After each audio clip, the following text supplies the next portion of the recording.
बाबूजी हजूर चतुर सिंह जी महाराज ने फरमाया है कि कुण कशो कैलाशपति और कई करे दिन रात, तू जाने जननी सकल मुनि जानू मात। बाबूजी हजूर ने जो महादेव के प्रति जो अपनी आस्था थी, प्रगाढ़ आस्था, उनको जिस रूप में उद्घाटित किया, जिस रूप में महादेव को उन्होंने आह्वान किया, उसी रूप में बाबूजी चतुर सिंह जी महाराज से कुछ ही दूरी पर सिंह ऋषि महादेव का ये स्थान है। और आज हम इसी जगह से आपको यहाँ की पौराणिक मान्यता, इतिहास और तमाम सारी प्राकृतिक नज़ारों के दृश्यों के साथ में हम आपको इस वीडियो में कई सारे रोचक दृश्य बताएंगे, तो आप हमारे साथ बने।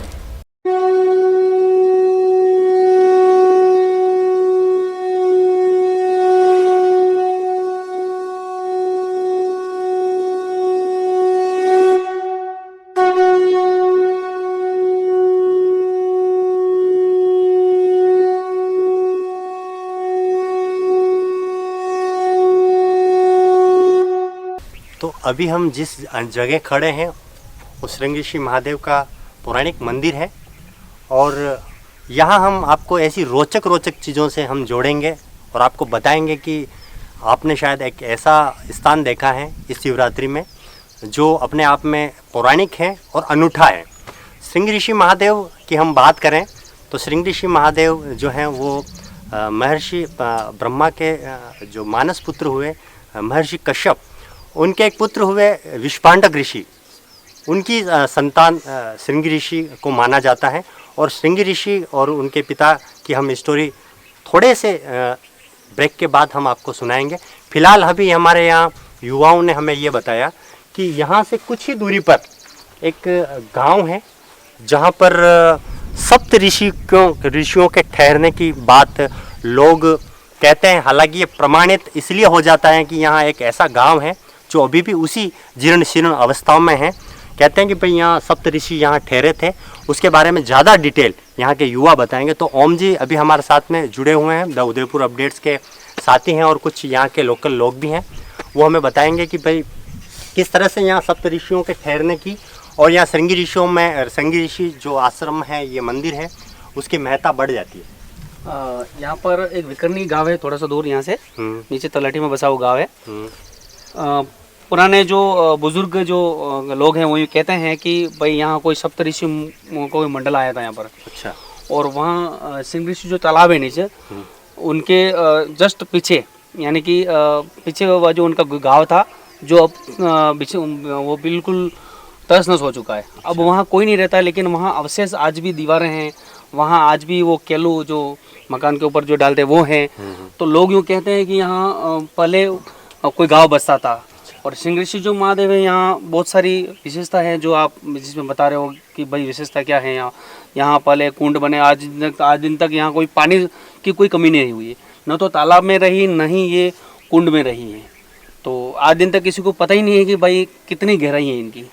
और यहाँ जो पहले लक्ष्मणपुरी जी बाबूजी थे आज से 50 साल पहले, और अभी जो हैं मोहन भारती जी हैं जिनको भी 50 साल लगभग होने आ गए हैं। तो ज़्यादा जानकारी और वो बता देंगे। अभी हमारे साथ में एक युवा और हैं यहाँ के स्थानीय, वो ये बताते हैं कि भाई इस मंदिर का जो जुड़ाव है महाराणा मोकल के समय का बताया जाता है। तो क्या कहते हैं आप सुनिए। देखिए, ये जो शिलालेख अभी अपन ने देखा नीचे, जो एक कुंड के दीवार में फिट कर रखा है उसको, और वो अभी थोड़ा कट गया है तो सही लेखनी उसकी पढ़ने में नहीं आ रही है। लेकिन जैसा हमने पढ़ा है इतिहास में, और उस पर भी जो तिथि लिखी है थोड़ा उसमें वेरिएंस है। जो तिथि अपने शिलालेख में जो दिख रही है, जो लेखनी अपने पढ़ने में आ रही है, वो आ रही है 1485 के आसपास की, जो मिलती है अपने को कुंभा लास्ट के टाइम की। और जो शिलालेख का जो अपडेटेड जो है अभिलेखागार में, उसके हिसाब से 1428 बताते हैं, जो आती है महाराणा मोकल के लास्ट तक के टाइम की। बिल्कुल ठीक है। तो इसके यही जुड़ाव है कि यहाँ महाराजा ने ये कुंड का निर्माण करवाया था कोई अकाल राहत कार्य के दौरान। और शिव मंदिर का भी उससे पहले का है, शिव मंदिर तो पहले का है। और सिंह ऋषि से जुड़ा जो आप बता रहे हैं कहानियाँ, दो जो आपने दृष्टांत बताए हैं महाभारत टाइम के और रामायण काल का। अब वास्तविकता क्या है इसके तो वो महात्मा ही बता सकते हैं क्या है। लेकिन फिलहाल हमको इतना ही पता है कि एक ऋषि जो सिंह ऋषि हुए थे, वो महाभारत काल में हुए थे। बिल्कुल। और एक ऋषि जो हुए थे वो रामायण काल में हुए थे। अब दोनों का कालक्रम देखा जाए तो कालक्रम सेट नहीं होता है। तो ये दोनों ऋषि अलग अलग ही है। जो आप बता रहे कि एक तो प्रेक्षित के समय जो तक्षक नाग के समय जो हुआ था वाक्य सारा वो वाला, और एक जो हुआ था रामायण काल में जिसमें इन्होंने कामेष्टि पुत्र कामेष्टि यज्ञ के लिए जो आहुतियां दी थी, बिल्कुल, वो श्रृंग ऋषि राजा दशरथ के लिए, राजा दशरथ के समय जब अब वो राजा दशरथ, क्योंकि श्रृंग ऋषि का आश्रम पूरे भारत के अलावा भारत में भी और भी जगह बताया जाता है। बिहार में श्रृंग ऋषि का बड़ा, बिल्कुल आप सही बोल रहे हैं। जो वास्तविक आश्रम बोला जाता है कि वहाँ है, लेकिन यहाँ का जुड़ाव कौन से ऋषि से है वो अभी तक क्लियर स्थिति नहीं है। बिल्कुल, बहुत अच्छी बात बताई भैया ने, और काफ़ी नॉलेज रखते हैं और उदयपुर अपडेट के साथ में लगातार जुड़े हुए हैं। खास बात यह है कि श्रृंगी ऋषि श्रृंगी ऋषि का जो ऋषि हैं उनका जहाँ स्थान मैंने बहुत सारी चीज़ें टंटोली, तो एक बात जरूर मिली कि जहाँ पे श्रृंगी ऋषि का स्थान होता है, आश्रम होता है, वहाँ आसपास अकाल की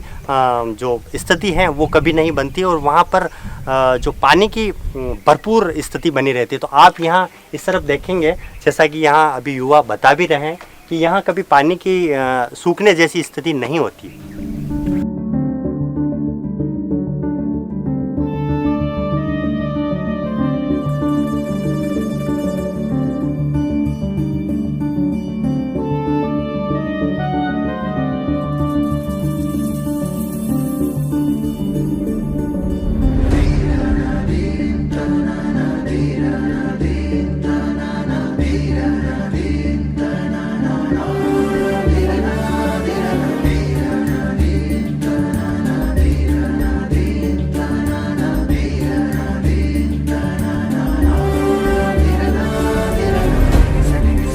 कहते हैं कि राजा दशरथ के घर में एक बेटी का जन्म हुआ था, उनका नाम था शांता, और बाद में शांता जो है वो उनके दशरथ जी के एक मित्र थे रोमपद, अंग देश के राजा थे, और उनके कोई संतान नहीं थी। कहते हैं ऐसा कि राजा रोमपद ने राजा दशरथ से निवेदन किया कि मेरे कोई पुत्र या पुत्री नहीं है, इसलिए आप मुझे शांता जो है वो हमें दे दें। और बाद में ऐसा उल्लेख भी मिलता है कि राजा दशरथ ने अपनी जो पुत्री थी शांता उसको रोमपद में दे दिया था। और जब अब दूसरी स्टोरी ये चलती है कि विश्वांडक ऋषि के जब उनके घर में उनके पास में एक बच्चे का जन्म होता है, उनकी जो तेज है, उनका जो तपस्या है, उनको भंग करने के लिए इंद्र जो है उर्वशी नाम की एक अप्सरा को भेजते हैं, और उनके उस तपस्या भंग होने से श्रृंगी ऋषि का जन्म जो है वो एक हिरण के गर्भ से होता है। श्रृंगी का मतलब होता है सींग, और इसी के नाम से श्रृंगी ऋषि का जो है जन्म होता है। और विश्वांडक ऋषि उनको ताउम्र अपने पास रखते हैं, और कहते हैं कि विश्वांडक ऋषि महिलाओं से इतने क्रोधित हो जाते हैं, उनको महिलाओं से इतनी नफरत हो जाती है कि श्रृंगी ऋषि को, और वो खुद एक जंगल में रहते हैं और वो कभी किसी महिलाओं से नहीं मिलते हैं। लेकिन बाद में जब रोमपद को उनके जो अंग देश में अकाल की स्थिति हो जाती है, तो किसी ऋषि ने ये उनको सलाह दी जाती है कि अगर आप श्रृंगी ऋषि या विश्वांडक ऋषि से आप कोई यज्ञ करवाएं तो आपके यहाँ अकाल की स्थिति समाप्त हो जाती है। और बाद में शांता जो उनकी जो बेटी हैं, जो पहले दशरथ जी की बेटी थी और बाद में रोमपद की बेटी होती है, वो उनको वहाँ लेने के लिए आती है। और इसी बीच श्रृंगी ऋषि और शांता के बीच में प्रेम स्थापित हो जाता है, और बाद में श्रृंगी ऋषि की पत्नी के रूप में शांता का पदार्पण होता है। और इसी पति और पत्नी यानी कि विश्वांडक ऋषि अपने बेटे और अपनी बहू को देखकर अपना क्रोध शांत करते हैं, और तब से इंद्र के प्रति जो उनका गुस्सा था, इंद्र के प्रति उनका जो रोष्ट था, वो समाप्त होता है और बारिश होती है। तो श्रृंगी ऋषि का और बारिश से ये कनेक्शन है।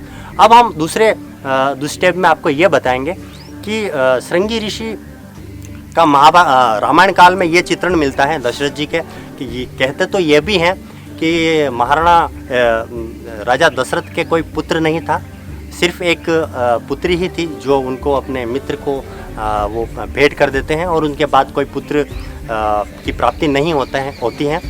तो बाद में वही श्रृंगी ऋषि दशरथ जी के पुत्र की प्राप्ति के लिए यज्ञ करते हैं दशरथ जी के कहने पर, और दशरथ जी के घर में श्रृंगी ऋषि के तपस्या करने पे, उनके पुत्रेष्टि यज्ञ करने से दशरथ जी के घर में 4 तेजस्वी बालकों का जन्म होता है।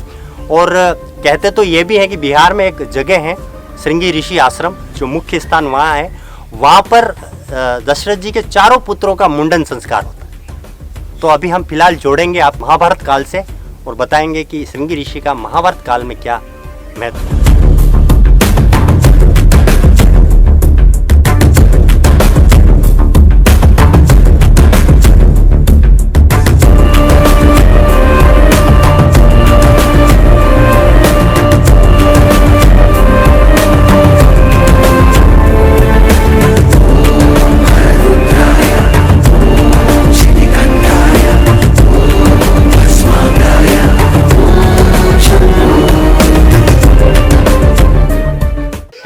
हमने ये बताई कि रामायण काल में श्रृंगी ऋषि का जो क्या कहानी है वो बताई। सेकंड स्टोरी में हम आपको बताएंगे कि श्रृंगी ऋषि महाभारत काल में भी हुए, वो जोड़ेंगे। उससे पहले यहाँ के जो महंत हैं मोहन भारती जी, वो हमारे साथ में हैं, और श्रृंगी ऋषि महादेव का क्या महत्व है, यहाँ के चीज़ों को लेकर क्या महत्वता है, उनके बारे में मोहन भारती जी बताएंगे। तो गुरुदेव आपका स्वागत है। और श्रृंगी ऋषि के बारे में यहाँ की क्या मान्यता है महादेव की, वो बताएं थोड़ा। मान्यता गई है तो कहा है कि वशिष्ठ बुलावा श्रृंगी ऋषि आवा पुत्र कामना यज्ञ करावा जी। चारों भाइयों का जन्म जब ही हुआ तब श्रृंगी ऋषि भगवान वहाँ गए, यज्ञ हुआ, फिर यज्ञ प्रसन्न होकर के उनका यज्ञ प्रसन्न होकर के वो फिर खीर दूना दिया श्रृंगी ऋषि महादेव ने। हाँ। भगवान राम जी के जन्म यानी दशरथ जी के घर पे अनुसार जी। यहाँ पे क्या महत्व है? यहाँ तो ये बस लास्ट में यही है कि यहाँ आकर के रेस्ट कर रहे हैं, आराम से सोए हुए शरीर है, और उत्तरायण में मुखार है इनका। अच्छा। बाकी और तो कोई लेख है ही नहीं, क्योंकि स्थापना तो है नहीं, है तो प्रकट हुए थे के भगवान। ये यहाँ हमने सुना है कि यहाँ पास के गांव में सप्त ऋषि ठहरे थे। हाँ। तो सप्त ऋषि के ठहरने की क्या मान्यता है, थोड़ा सा? सप्त ऋषि तो ये पहाड़ में है ना, अभी भी तपस्या कर रहे हैं। अच्छा। सप्त ऋषि है, इसी में अरावणी पर्वत है ये, इसी में यहाँ से बिखरे थे, बिखरनी गांव उसी से नाम से पड़ा, तो ये गांव से वो बिखरे थे, जो इसी पहाड़ में सप्तऋषि है, अभी भी मौजूद है। अभी भी है, दर्शन है जगह। आपको कितने साल हो गए गुरु? 46 साल। 46 साल। तो गुरुदेव ने बताया कि भाई गुरुदेव ये फरमा रहे हैं कि श्रृंगी ऋषि महाभारत काल में भी वही थे और रामायण काल में भी वही थे। हाँ, अलग नहीं थे। कोई एक ही बताते हैं, लेकिन कई सारी किताबों में ये मतभेद हैं, कई सारी हमें चीज़ें देखने को मिलती हैं कि रामायण काल में और महाभारत काल में अलग अलग मिलते हैं। महाभारत काल में हमारे जो, वैसे मुझे ये स्टोरी अच्छी तरह से याद भी हैं, लेकिन ओम जी का कहना है कि भाई ये स्टोरी मैं आपको सुनाया जाए। तो ओम जी, श्रृंगी ऋषि महादेव का जो महाभारत काल में चित्रण मिलता है वो किस तरह से है? महाभारत काल में उनके अनुसार तो यूँ कहते हैं कि जब राजा परीक्षित, जब कलयुग की उत्पत्ति बोलते हैं कि जब कलयुग की उत्पत्ति हुई थी, तो कलयुग ने राजा परीक्षित से पूछा कि भाई मुझे कोई जगह चाहिए, मुझे कोई ऐसी कोई चीज़ बताओ कि जिसमें मैं विराजमान हो सकूं। तो राजा परीक्षित की सोच ये थी कि जो धरती पे नाम मात्र कोई सबसे कम चीज़ और सबसे कीमती चीज़ जो पाई जाती है वो सोना होता है। तो राजा परीक्षित ने कहा कि आप सोने पे विराज जाओ। तो राजा परीक्षित ये चीज़ भूल गए थे कि उनका जो मुकुट था वो सोने का ही बना हुआ था। तो उस समय कलयुग जो था सोने में वास हो गया, और वहाँ से राजा परीक्षित की मति भ्रष्ट हो गई, और राजा परीक्षित शिकार खेलते खेलते जंगल में चले गए, अपनी सेना से बिछड़ गए, और कहीं एक ऋषि आश्रम में पहुंचे, जहाँ पर एक ऋषि महात्मा जी थे जिनका नाम था ऋषि शमीक, जो वहाँ तपस्या में लीन थे। तो राजा परीक्षित ने उनसे पानी की मांग की, तो वो तपस्या में लीन थे तो जवाब नहीं दे पाए। तो राजा परीक्षित को ऑलरेडी पहले से उनकी मति भ्रष्ट हो गई थी, क्योंकि कलयुग उनके मुकुट में वास कर चुका था। तो राजा परीक्षित ने वहाँ एक सांप मरा हुआ पड़ा हुआ था, तो राजा परीक्षित ने अपने बाण से उस मरे हुए सांप को उस ऋषि महात्मा के गले में डाल दिया। उन ऋषि महात्मा के जो पुत्र थे सिंह ऋषि, उस वक्त सरोवर पे कहीं नहाने गए थे। वहां से किसी उन ऋषि के एक और जो चले थे, उन्होंने किसी ने देख लिया था। ये बात जब सिंह ऋषि को बताई कि आपके पिताजी के गले में राजा परीक्षित ने सांप डाल दिया मरा हुआ, तो राजा सिंह ऋषि ने उसी समय वहीं से श्राप दे दिया हाथ में पानी लेके कि भाई 7वें दिन इसी प्रजाति का सांप राजा परीक्षित को काटेगा, जिससे इनकी मृत्यु हो जाएगी।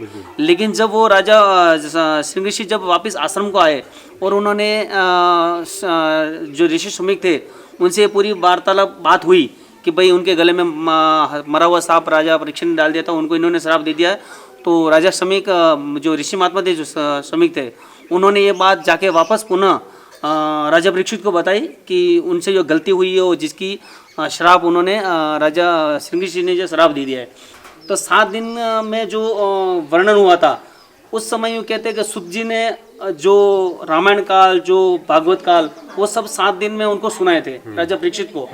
और फिर राजा परीक्षित का जो पुत्र हुआ था जन्मेजय, उन्होंने फिर एक अपने पिताजी को उससे बला से टालने के लिए एक यज्ञ किया था, जो जन्मेजय आज भी जिससे कहते हैं। तो उसमें जितने भी प्रजातियां थी सांपों की, वो सब प्रजातियां उसमें आके भ्रष्ट हो गई, नष्ट हो गई, मृत्यु को वास हो गई। लेकिन राजा तक्षक जो थे, जो सांप में, वो इंद्रासन के जगह लिपट गए। और इंद्रासन के लिपट गए तो उस यज्ञ जो जन्मेजय ने जो यज्ञ करवाया था, उसमें इतना तेज था कि सभी सांप उसमें आके समा रहे थे। तो तक्षक जाके उस इंद्रासन के लिपट गया, तो इंद्रासन भी उनके साथ खिंचा हुआ आ रहा था। यह देख के फिर राजा इंद्र ने भगवान से प्रार्थना की कि भाई अगर इंद्रासन भी चला गया तो क्या होगा। फिर कहीं जाके वो यज्ञ रुका और फिर तक्षक बच गया। फिर तक्षक कहते हैं, जो रामायण में वर्णन है कि भाई तक्षक ने बहुत ही सूक्ष्म रूप धारण करके एक फूल में आके राजा परीक्षित को 7वें दिन काटा था, जो श्राप तो बिल्कुल सार्थक साबित हुआ। और 7वें दिन फिर राजा परीक्षित को उसी सांप ने काटा जिनसे उनका देहांत हुआ था। बिल्कुल। हमने आप इससे पहले एक वीडियो बनाया था शास्त्रार्थ में, उसमें बताया था कि आस्तिक मुनि किस तरह से उन सांपों की प्रजातियों को बचाते हैं। और आज भी हमारे गाँव में तो ये कहते हैं कि अगर आपके गाँव घर के बाहर आस्तिक मुनि का अगर नाम लिख देते हैं तो सांपों की मजाल नहीं है कि उस लक्ष्मण रेखाओं को पार कर दें। तो उसका वीडियो एक अलग से हम द उदयपुर अपडेट्स के चैनल पर पड़ा हुआ है। और हमने ये संगी ऋषि महादेव के यहाँ से लाइव आपको रोचक जानकारी इस शिवरात्रि के अवसर पर बताई। ऐसे ही रोचक और चौचक वीडियो आप हमारे द उदयपुर अपडेट्स के चैनल पर देखते रहें और बने रहें। सब्सक्राइब करें, शेयर करें। शुक्रिया, धन्यवाद, जय महादेव। श्रृंगी ऋषि महादेव का स्थान उदयपुर से करीब 20 किलोमीटर दूर है और यहाँ आने के लिए आपको अम्बेरी और चीरवा टर्नर से आगे एक गांव है चीरवा, वहाँ से होते हुए मारूवास से एक रास्ता जाता है जो हमें 20 किलोमीटर दूरी पर लेकर आता है। वो या सीधा यहीं आता है, पक्का मार्ग है और किसी भी तरह की यहाँ कोई असुविधा नहीं है। दूसरा जो रास्ता है वो आपको देबारी पावर हाउस से गुडली, चंदेसरा, नौवा और बिखरनी, इस वाले रास्ते से आप यहाँ आ सकते हैं। और यहाँ आप आने के लिए सबसे अच्छा जो समय है वो वैसे तो बारिश का समय है, लेकिन आप गर्मियों में आएँ तो भी आपको आनंददायक महसूस होगा और आप सर्दियों में आएँ तो भी ये आपको एक अच्छा फील होगा।